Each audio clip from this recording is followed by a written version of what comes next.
Hi all, thank you again for coming to the TGAM weekly general meeting. Again, we are running through some ideas for season 2 for the That Guy's a Maniac podcast. But before we go any further, Farley, I believe you have something you wanted to mention with regards to where the podcast can be found.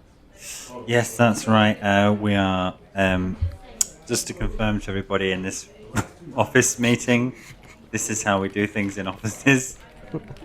Business. But none of the socials have changed. I thought I'd just tell everyone that nothing has changed, so you can still find, please direct traffic to support the podcast to That Guy's a Maniac, all one word, lowercase, on Twitter, YouTube, Facebook, Instagram, etc. And remember, it's www.thatguys.co.uk. I've seen some VW dots out there. Oh, hang on, Francis, why are you late? He's just come in now. It's ridiculous. Sorry, man. I didn't mean to interrupt you, but we got these people turning up late all the time. Why were you late, Francis? I did wonder where Francis was late. What have you got to say for yourself, Francis? Blizzard? Kenneth is also late. Hey, Kenneth. Francis, why are you late? Oh, sorry, there was a blizzard. Oh. Well, I've also got something on the sheet here that says TBC. TBC? Blizzard. TBC? Ah! Oh, this is such a shit premise.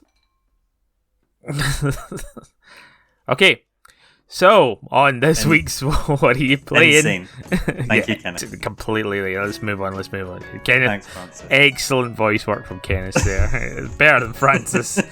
Yeah, I mean, we didn't have budget to stretch to 2 voice actors. Well, we had enough budget to stretch to 2 voice actors. Well, yeah. There is that. That's a bit. So, in case you didn't get it from our extremely amazing intro, awful skit. Awful skit. We will be talking about the World of Warcraft classic, The Burning Crusade, TBC. Published? TBC? TBC? By Blizzard? Published by Blizzard, yeah. Okay. But before we do that... Yes.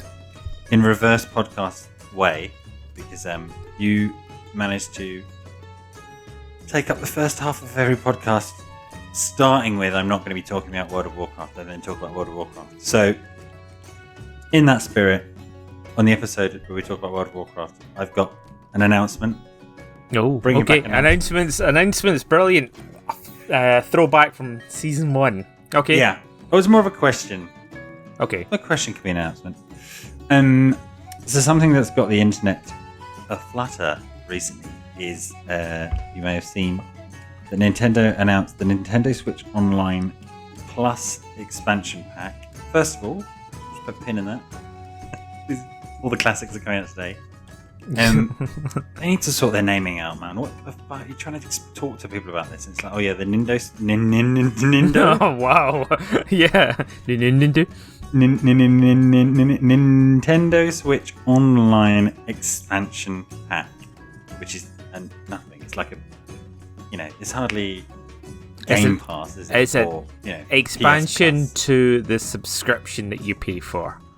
Yes. So currently, how nice. In order to play many games online on the Switch, not all of them, some of them are free to play completely, you need a Nintendo Switch Online subscription for, in the UK money, that's £17.99 for a year. For 12 months, you can pay for smaller periods of time, I think.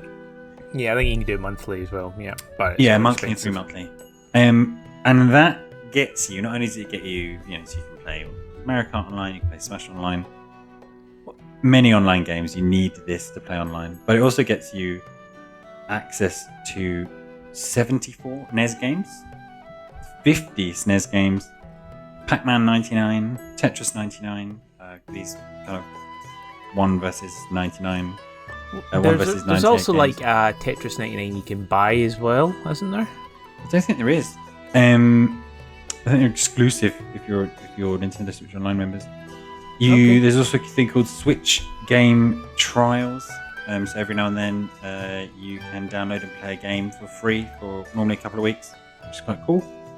And you can buy these things called the Switch Game Vouchers, which is kind of cool. If you know you're going to buy like 2 big Nintendo titles, which are normally $49.99, you can buy as many of these vouchers as you want, and essentially get those 2 $49.99 games for £80 instead of £100, which I've bought a couple of times, I think, saving 40. I think Pokemon Snap was one of them. So that's your current deal. It's kind of good. There was a lot of bitching about, there's all these SNES games and all these NES games. And when it first came out, there weren't that many, but now there's 124 of them. Some of which are not good games. Some of which we talked about. Some of them are quite good games. And then they announced this weird expansion pack, and I don't really know how I feel about it, but here's what you get with the expansion pack, just for clarity. So with this, and we provoked it with our N64 episodes, because we were talking about exactly this. Like, it's quite hard to get some of these N64 games. Well, they've never been ported, right? You can't play them again. Yeah. So somewhat presciently, they're doing, with that expansion pack, you get a similar thing that they've done with the NES and the SNES for the N64, which is launching on October 26th. You get Mario 64, Mario Kart 64, Lilac Wars, Yoshi Story, Ocarina of Time, Dr. Mario 64, Mario Tennis, Operation Winback. And they've confirmed that at a later date, at least, and more, they indicates there's more than just this. Yeah, they'll release them quite similarly to how they've done the NES and the SNES ones. Yeah. Just sort of intermittently, there will be a new thing for you to look at on that screen. Yeah. So to wet your whistle, that we've got confirmed Majora's Mask, F-Zero X, Banjo and Kazooie, Mario Golf, Kirby 64, Crystal Shards, Paper Mario, and Pokemon Snap. And then on top of that, with this expansion pass, you get a Mega Drive thing as well. Yeah, the Genesis expansion. Yeah. Or Mega Drive for the UK crowd. Yeah, I wonder actually. I was thinking earlier. I wonder if they'll bother making the Mega Drive kind of, text on everything, or whether we will get the Genesis cover. We'll just have Genesis. They're not going to do that work, I don't think.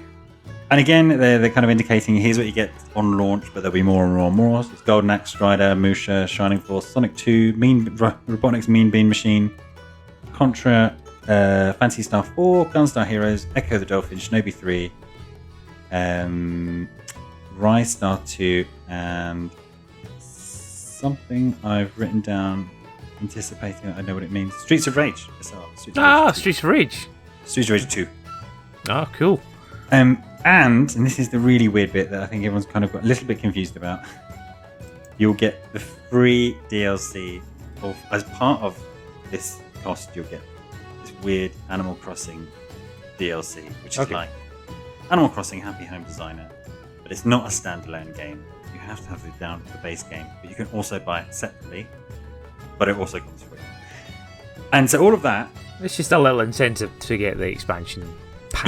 Yeah. And it'll be interesting to see how much that DLC is, because I think one scenario is, if you're an Animal Crossing fan, you might as well just pay for this rather than both. Yeah. Or you'll probably have to have an online connection anyway, because you're playing Animal Crossing online.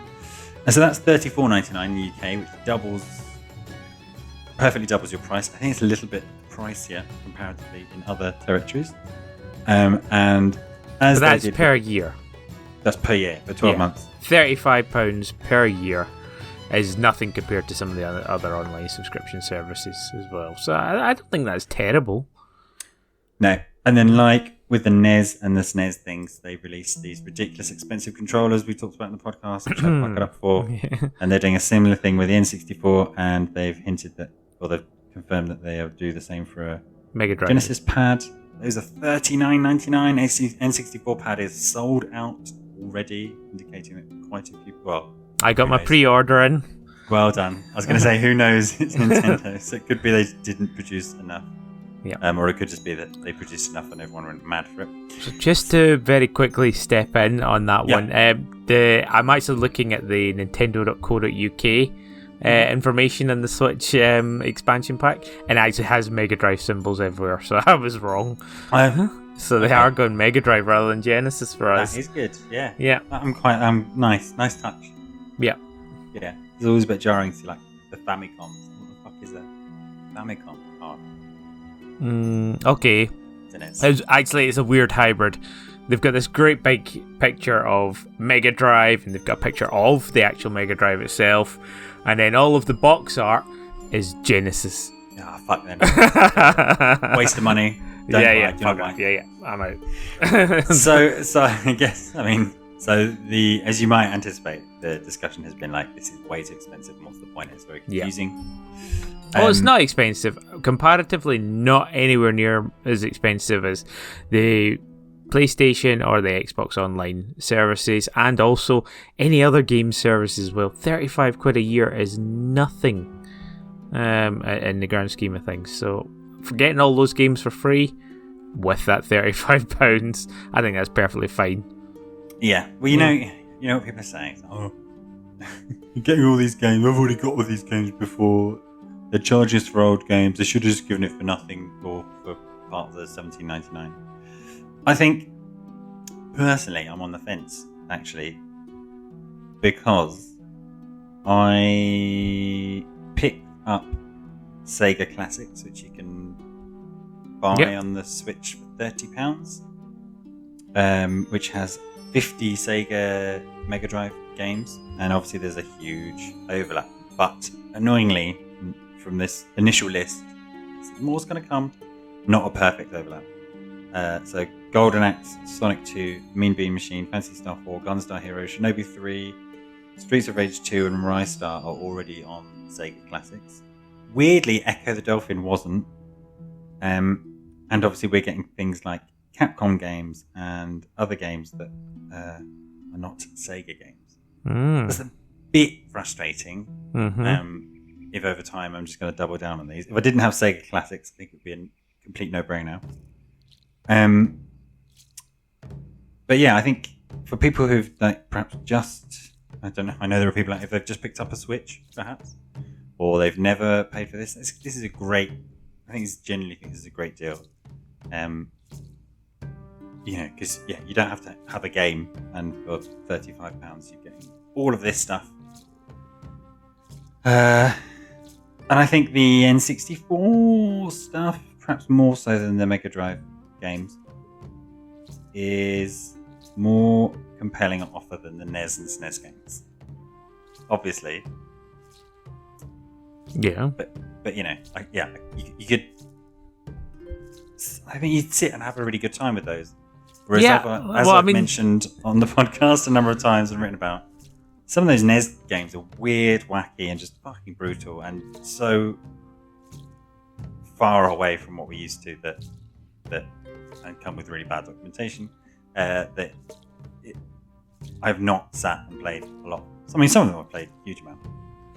Yeah, I think when it comes to N64 games, you're getting a bit more bang for your buck, which is why you can justify the what's it called? The higher price, as it were. So I think, I'm more than happy to pay that a little bit more, especially for things like Mario Kart. That is definitely a good fun couch co-op game. I wonder if it will have online capabilities, because some of the that's true. Yeah. I don't see any reason why it shouldn't. Yeah, I mean that's a good point. Yeah, I mean it's obviously a little bit harder than NES Tennis, for example. Yeah. Well, although I'm sure, like, if these emulators can do online stuff, then I'm sure the Switch can do it as well. That's absolutely fine. I think that's definitely going to happen. But that's my opinion. That is your opinion. Yeah. And so you will be going for this October 26th. Yeah. I mean, I would press the button now to pay more if I could. No, as much as I'm not even like an avid user of my Switch, but I am still waiting for the Mario RPG to come out on the fucking SNES. Really? Yeah, I am. Because when it was on the SNES Mini, you're like, oh, I'm not that bothered actually. I don't have the SNES Mini. Yeah, I know. You made a big point about it not being available on anything, and then when we found out it was, you were like, nah. Yeah, no, I'm not buying the SNES Mini for that. You know, that's far too much. Like, I'd much prefer to have it on the Switch as well. I think that's fine. Yeah. Mm-hmm. Yeah. Also, I don't think I could even buy a SNES Mini if I wanted to. Is it not like ridiculously sold out everywhere? They were for a while, and then they, much like these controllers actually, they were for a while. Although I was saying that the SNES controllers are still out of stock on the UK. Just sort the names out, guys. On the UK Nintendo Switch Online members exclusive Nintendo UK shop special voucher thing, where you have to link up your Nintendo online account and your other one in order to see these things. Yeah. The SNES controller was out of stock, but the NES ones are back in. Okay. Yeah. Okay. Cool. I thought you'd have more objections, but you're like, nah. No, I'm down for it. Like, the N64, I think it hasn't had the love that it's needed over the past, however long since it came out, 96 or something like that. I'm glad to see it back. I pre-ordered the controller because I really like the SNES controller. Don't get me wrong. I have actually uttered these words on here because I used an emulated version of Ocarina of Time, but used a 360 control pad, and I was like, "Oh, this is how this game was meant to be played," So I'm probably going to be like, this controller's awful." But of course, you can just use the Joy-Cons instead, and you'll get perfectly good playability out of that as well. I don't think you'll lose or gain anything from not having the N64 controller, but I'm getting it because I'm a sucker for it. Really. And yeah, I'm actually quite excited to have the N64 come to the Switch. That being said, I mean, the amount of games that I actually played on the N64 are not huge. I just have good memories of it, and I'm pretty sure my N64 doesn't work anymore. So yeah. Yeah, I know. Yeah. I know mine doesn't, and it's kind of. I got this with the NES and the SNES lineup as well, and when I bought that Sega Classics, is getting excited for old games, right? Like I've never played F-Zero X. It's supposed to be really good. Yeah. Yoshi's Story. No, that's the really bad one, isn't it? Yeah. There's a really good one, which is Yoshi's Island, the really bad one. Kirby 64, I never played. It'd be great to give Banjo and Kazooie another. I'm annoyed that I'm going to have two versions of Mario 64 on my Switch. Yeah. Yeah, we went from none to having two. Well, that's what I feel about the Sega lineup as well. It's really annoying. I mean, I have had it, I've had access to it for an extra 6 years. And there'll be some overlap, some not, but yeah. Yeah. Got it. I mean, like, I do not need another version of Ocarina of Time as well.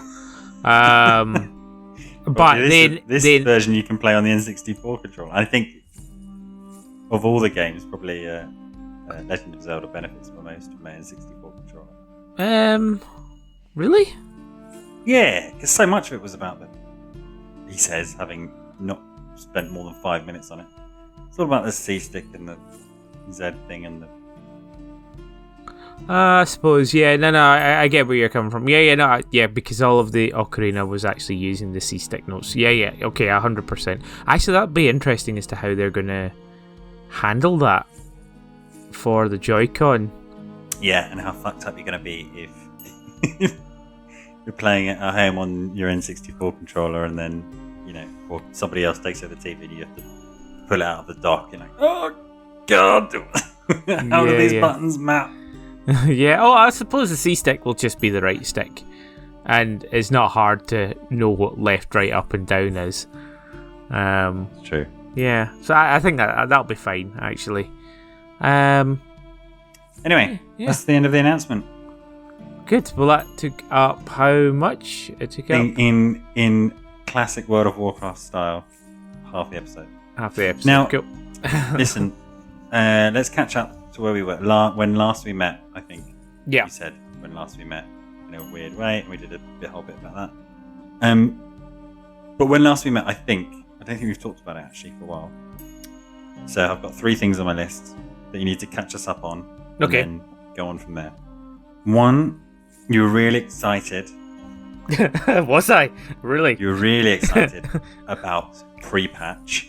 Yep. And those couple of weeks where there were unique builds and amazing combos that never existed before to disappear. Yep. 2, you promised everyone on the podcast you were going to main Warlock and delete your Paladin character. I never said I was going to delete the Paladin character. Okay. So he's already lied to you. No, I did not say I was going to delete the Paladin. He's already lied to you. I never ever would have. But Richie half promised. And then your thoughts on the end, because of course at one point there was speculation that it would end at TBC, but here we are in TBC. Yeah. So those are your 3 kickoff points. Catch us up. Well, let's start off with the first one, which was... Hang on. For somebody who's got this far and they've not fucking killed themselves. What is TBC World of Warcraft? Well, classic. It is the... So, if you aren't aware, World of Warcraft relaunched from the scratch a couple of years ago. From scratch. Yeah. So basically, they did the classic World of Warcraft experience to level 60, and they sort of, they being Blizzard, have managed to sort of recreate everything as much as they could doing that. The logical step when they went through the process of going through Classic is to now move on to the Burning Crusade, TBC, which is the first big expansion for World of Warcraft. Yeah, where it took characters to level 70 and added new races, the Draenei and the Blood Elves, and also a whole new continent. And it's basically, it's a very, very glorified patch on World of Warcraft, but it changed so much about how the game played. It changed, like, the classes that were previously not viable were now viable. Every class has some niche place in the group roster, whether it's even just for PvP, but now Paladins can actually tank, and Paladins can do damage where they couldn't do either of those things in Classic particularly well. And in fact, they are now like the tank that you want. And things like, where druids were a bit, we can tank, heal, and DPS, or do range DPS. They were very, very middling with all of them. They've now become really, really good at all of these things. So they are very, very sought after.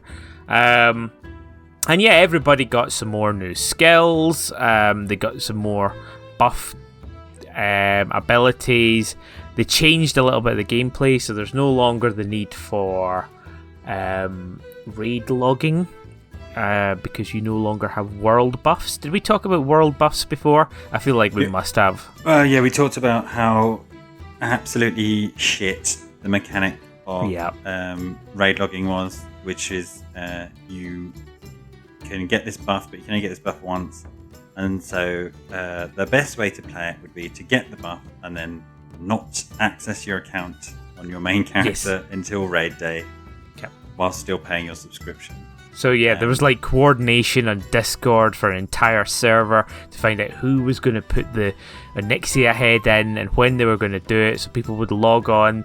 Then after that, they would go to Booty Bay and get the Zandalar buff, and then they would go to Dire Mall and get their other 2 hour long buffs, and then you would log off. And this was a sort of ritual, which was basically saying, right, I've done all this, I'm now not allowed to play until raid day, whenever that is. Yeah, obviously, no one's saying you have to do that, but WoW players do particularly want to contrive. Well, yeah, everybody's about min-maxing. Yeah.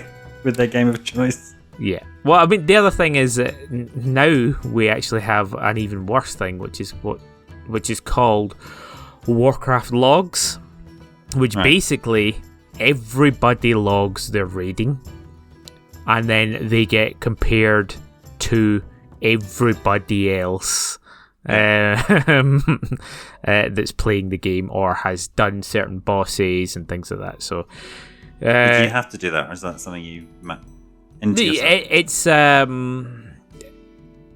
you don't have to, but you do it. Is it a shit that the community has created for itself rather than? It is a little bit shit, but it also does. It does validate your performance. If that's anyone would think this is a video game or something. I don't know. Well, no. I mean, validating your performance. Well, no, for yourself. But the cool thing about the logs is you can see where you perhaps did wrong, and you could do better next time. I suppose it's a roguelike element to the game. Fucking brutal. Yeah. But it's not like the guild is going to say, "Oh, guys, do you see this guy is underperforming here all the time?" Are you sure? Because you did talk about weeding out people who weren't good enough for the casual dad plus. No, it was not weeding out for that. That's exactly what you said. It is absolutely not. Play the sound, Francis. Play the sound clip from the episode now. It was a case of there were 40 people. Yeah. It went down to 25. And so a 40-man raid down to 25. Couldn't keep up their DPS. No, it wasn't even about performance. It was just generally about where they had been in the guild, how they contributed, do we still need... Yeah, people got cut, but not necessarily for the weeding out reason that you're saying, yeah. Not enough heals around. Anyway, that was in my personal experience, that's all. That's not how it happened for everybody. Okay. Loads of people... Because this is very confusing, because that's just what you said. Tell me about pre-patch, quickly, because obviously that's over. Was it a magical time? It was a fun time, it really was, because suddenly all of the mechanics that you were restricted by before were just not there anymore, and you're just like, shit, I can do real damage. That being said, it was pre-patch, everybody was doing things and prepping to get things ready. They weren't actually ever doing any raids to just to do it. What I really wanted to do was just run a raid in exactly the same way, same comp, and see how much better everybody was. But I never really got that opportunity. But that was just a weird fantasy in my head. But that's a shame. It was a little vacuum that only existed for 2 weeks. Like a bubble pocket universe. So they introduced the Draenei, and they also introduced the new skill dual crafting as well. So people were just really leveling their Draenei characters as fast as they could, like ploughing through it, getting to level 60 before level 70 opened up as well. So there was that race was on, and of course people who wanted to take up jewel crafting, they had to go back and do all of their mining and get the jewels that they needed to level that up and things like that. Whereas I was just dancing about happy, and if I believe I was actually doing the quest stacking. I think we also left off on that one. Yeah. And you're also coming up with fantasy level 60 characters on an app you had for your phone. Yes, I mean, ultimately, I didn't make a million different builds or anything like that. I just straight up, with my warlock, I decided I'm going destruction. I'm doing fire destruction, so I just straight up set my entire build up, minus the 10 levels that I didn't have. I thought, right, okay, that's it. And I didn't change it for ages. It was like, even well into TBC, I hadn't gone back and respec'd at any point. I just kept it exactly the same. I knew what I wanted and I went for it. But with the Paladin, I got to have a little bit more fun because Whoa. Yeah. Your Paladin? Yeah. You promised... I did not promise. This is nonsense. Complete nonsense. That if you weren't going to delete your character, you'd never touch it again. And I even said, what about like things for raid logging or like, nah, I'm done. It's locked. Sealed. I absolutely did not. Because I always had plans for my Paladin. Shaking my head. Yeah. Yeah. Well, like I have no idea where you got that from. Paladin was always going to be the money earner for the warlock. That being said, I actually just had a little bit of fun tanking. So once I'd got my warlock to level 70, and I got to the point where I was sort of a little bit raid logging, but I just wanted to play about with the other characters. I just did dungeons. I leveled through dungeons, just doing tanking on my Paladin, and it was great fun. Really, really great fun. And again, that was a little vacuum niche that only I really ever got to experience as well. Really oddly, because I had the full tier 3 set, which was entirely a healing set, there was a little change that was made in TBC, which meant that everything that had healing on it also gave a little bit of spell power as well, 1/3, which actually turned that whole healing set into a very, very powerful spell power set. And spell power for tanking means really, really good threat, and it had great armor and it had great stamina on it. So basically, I just went through the entirety from level 60 to level 70, wearing tier 3, but being able to freely replace it when I had more tanky bits drop. And that was great fun, and I think, again, it'll only ever happen once, ever, and very few people will actually experience it that way. But yeah, it was good fun with the Paladin. So, how's it going with the Warlock? Because you said one of the reasons why you want to play Warlock is because Paladin was kind of the classic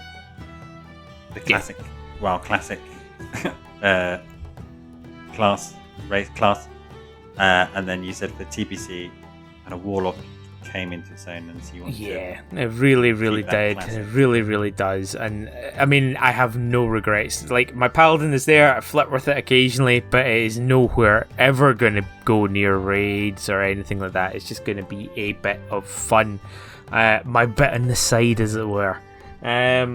The Warlock has been so much more fun because it is just straight up DPS. I went in and I got to level 70. When I hit level 70, the next thing I needed to do was start working on my tailoring. With tailoring, you get 3 specializations. You get to go for Shadow Weave, you get to go for Spellfire, or you get to go for Primal Mooncloth. Shadow Weave is obviously shadow damage, Spellfire is fire, and Primal Mooncloth is healing. And I decided to go down the fire route. The reason I went for the fire route was because, and this is a little bit of another tangent I'm going to have to go on. Bear with me here, Farley. Yeah, sure. Yeah, Sure. I've got Okay. a Sudoku on the go. So, when TBC came out, we got patch 2.4.3, which is the final patch with all of the bug fixes and things like that had gone through, and there'd been some character sheet changes that made them a bit more flexible. Some people got nerfed, some people got buffed. But basically, it was the most stable version of TBC, so they gave us 2.4.3. But rather than opening everything up, they are still doing everything in phases. So we're going through the different phases for TBC. We are currently in phase 2, but I'm going to whisk you back to the days of phase 1 and my tailoring. I decided to go fire because in 2.4.3 there was a change to warlocks, which made a spell called Incinerate, buffed it basically to be even faster. I said, you know what, this is going to be the best, spec to go. It's going to be more damage than Shadow, and lo and behold, it was, which was great. A lot of people were thinking, no, it's not as good, it's not as good, it's not as good. But yeah, I was very happy to be proven right. And I just went down that path anyway, because it's a very, very pretty spell. Incinerate is like flames that crawl across the ground. Very, very cool. And yeah, so I went down that path. I did all of my dungeoning. I did all of the heroics, and I did all of the quest lines to get into the first raids through fire. And in fact, I still have my Spellfire outfit, despite getting all of Tier 4 in Phase 1. Any questions at this moment, Farley? No, I think you covered the bases there quite well. How's the guilds doing? Shout out to the, what are they called? Countdown to Classic? Just Countdown. Shout down. shout out to Count. shout out. Shout down to Count. Count out. yeah. How's it going? It's good. There was some drop-offs. There was some burnout. I already I think I mentioned this in the previous podcast. There was going to be heroic burnout, where you're redoing the dungeons over and over, and therefore it gets a little bit monotonous. Some people they didn't get the flavour that they wanted from it, so there was a little bit of drop-off.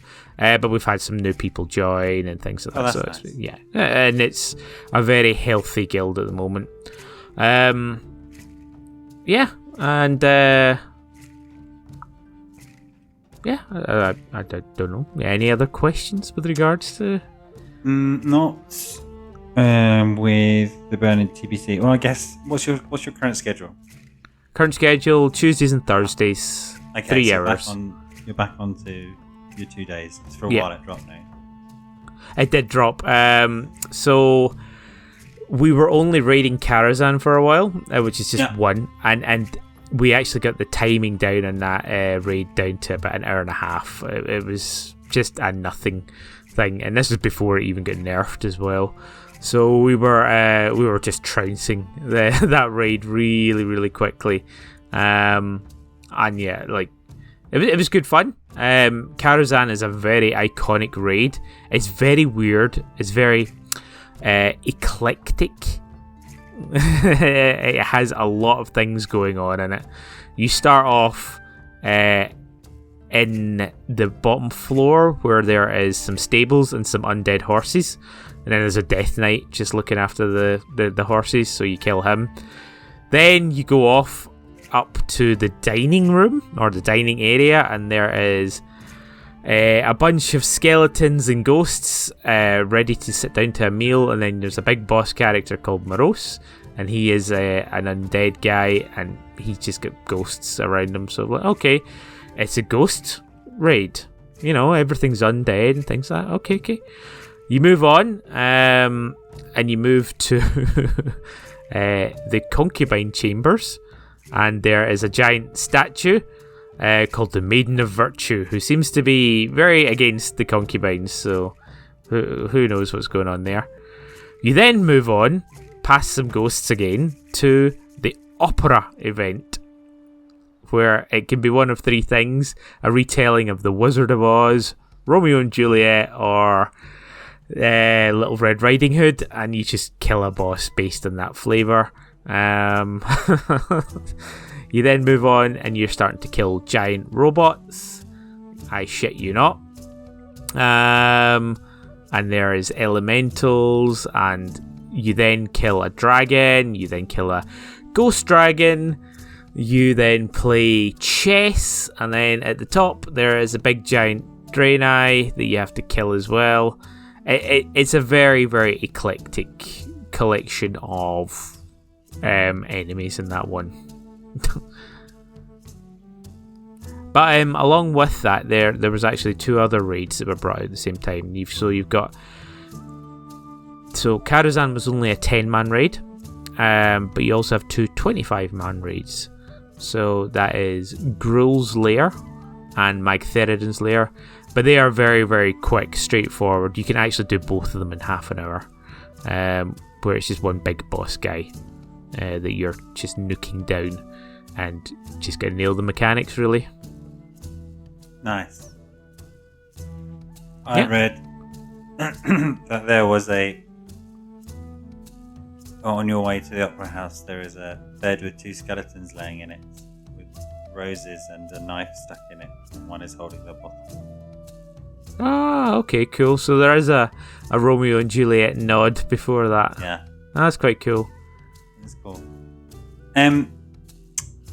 So it's been a while since we caught up, and kind of last time when we left off, you hadn't touched TBC. You're excited about it. Is there, sort of knowing the answer, what's the plan? Are they still following the trajectory? Because you thought there wasn't going to be TBC, and then you're like, maybe they'll do TBC and won't do anything after that. Any whispers on the wind? I mean, I think the general community wants this as well, that they will move to Wrath of the Lich King after this. So right now, I think I briefly mentioned they're bringing out the phases. So we're in the middle of phase 2, which was 2 raids were brought out, Tempest Keep and Serpent Shrine Cavern, both of which my guild is nailing at the moment. But we will be going to phase 3 probably around January, February next year, which is the Black Temple. That'll be a longer phase because that's a very, very hard raid, and it has a big hurdle to allow you in. But after that, you get phase 4, which is Zulaman, which is super, super easy troll raid. And actually, it's just going to be a catch-up raid, so that when phase 5 comes out, everybody's really, really nicely geared just to sort of take it out nice and easy. But yeah, I'm looking forward to each one of these phases. When it comes to the end of Sunwell, which is phase 5, I don't see any reason they wouldn't move to Wrath of the Lich King. That is assuming Blizzard is still around after all these allegations and stuff like that, of course. But I would say that, there is no reason they wouldn't go to. I'm not a huge fan of Wrath of the Lich King. I was going to say, I've only ever heard you say bad things about it. Like, armor's boring, and it's the armor's brown. Really boring, yeah. Brown and aesthetics. The only good thing about it is the final raid, and again, I don't know if I have the stamina to stay on till the final raid. The final raid is going up against the Lich King. It is doing Arthas. It is raiding Icecrown, and that is quite epic. And he's fuckface from Warcraft 3, right? For Warcraft 3, yeah. So yeah, he's the paladin that killed everybody in Stratholme and then became the Lich King. So yeah, you get to fight him, which is an epic fight. But I just don't know if I have the stamina or energy or will or drive to go through. You have to do Naxxramas again. So that was the final raid in World of Warcraft Classic, the very first one. They just made that raid again, exactly the same, but they put it in a different continent. Same mechanics, actually easier mechanics, and you just have to do that raid again. And like, well, okay, maybe I'd be interested in doing that like once, but I don't think I'd have the energy to run through again. That they then have this Crusader tournament thing, which is everybody hates because it's like you're not actually using any skills. You're just sort of given vehicles to sort of do stuff in, I believe. I don't know enough about it. There's also Ulduar, which is sort of Indiana Jonesy dwarf exploration things, which is apparently quite epic. Again, I've not played it, not seen it. And then the final one is Ice Crown, which is going up against Arthas and his big sword and his dragon. Yeah. But because you'd only done it in your previous WoW life. Yeah. You'd only done the first part of TBC, is that right? Yeah, I'd only ever done Karazhan. I stepped into Serpentine Cavern, but yeah, I had not done that much at all. I spent most of my WoW life in TBC. In actuality, I spent a long time in TBC, but I was mostly playing alts, and I was running about doing more exploration, more leveling, and things like that. I wasn't really into raiding. I didn't have, a steady guild or anything like that at that point. Yeah. Well, I did, but it just wasn't something I was into. I also just couldn't decide what characters I wanted to play. I went in there initially playing as a Shadow Priest. And I mean, that was fun, but when I actually played it, I wasn't having fun. I then leveled a Hunter, and then I found my true love in the Paladin. I'm like, the Paladin do the things, so I actually just spent a lot of time just doing silly things in TBC and not actually doing the raids. But now I'm older, I'm more mature, more focused. And I get to do it all again, and I get to see a completely different side of the game as well. Nice. Before we go, I'll leave you with this. Do you know about the Karazhan Griffin Roost? Griffin Roof? Roost. Yes, I know something about this. There was supposed to be a flight point up there at one point. Yeah. But then it was never connected. But it's still there, and you can go and have a look at it. Yep.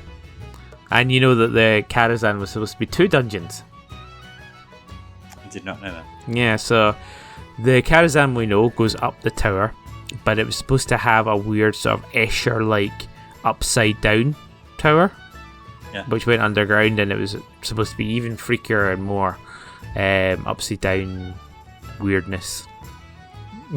Upside downy weirdness. Upside downy weirdness. Yeah. And you can see, have you seen the skeletal griffin that flies around Karazhan? Yes, that is Nightbane. Medivh's mount.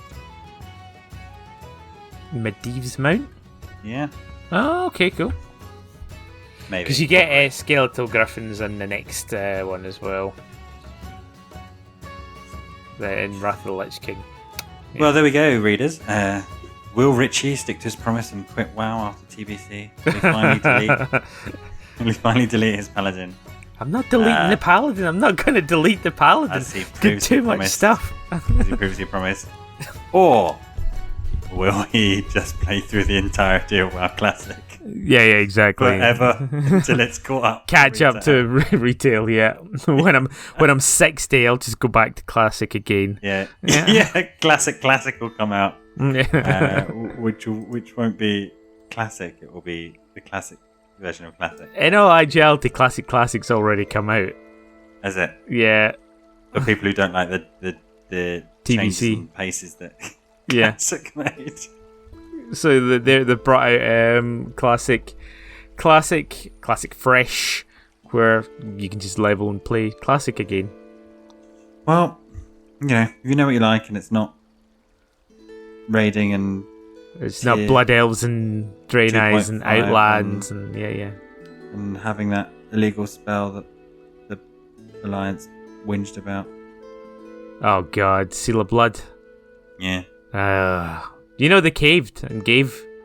I do. Yeah. follow the news very closely. Very closely, yeah. Yeah, Riveting you news. told me. Last, yeah, okay. Yeah. Well, I think anything else to add until we pick this up at some other juncture? No, I think like the leveling process was so much fun, and I really enjoyed going through the heroics. I really enjoyed my character as well, and I get to do a lot of cool things as well. So with the warlock, I get to do some of the tanking as well. So there is a couple of raid bosses where you don't use traditional tanks, you use warlock tanks, I just got all the stuff I needed for that, and I've been doing that tanking. It's been so much fun to, actually contribute as well as throw fire and top the meters. And how fun was it? I guess it was smaller this time around.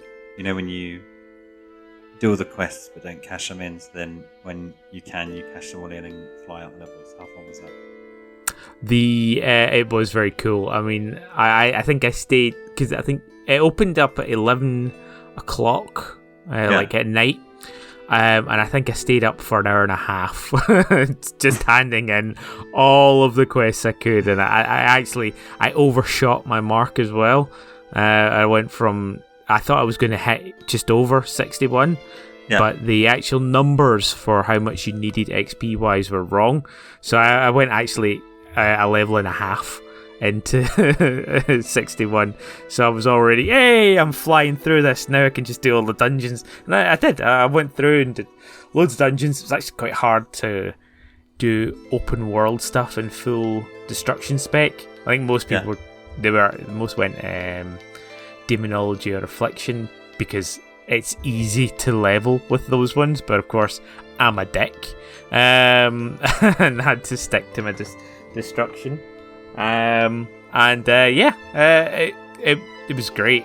And once I got the Spellfire set, it's just like my DPS went through the roof. It was so much fun and so many more mechanics. And the Warlock is definitely the right choice for TBC, and I just had a lot of fun with it. Or I'm having a lot of fun with it. Yeah. It carries on. Cool. I'm gonna shut up now. That guy's a maniac. Why is there a griffin roost in Karazhan?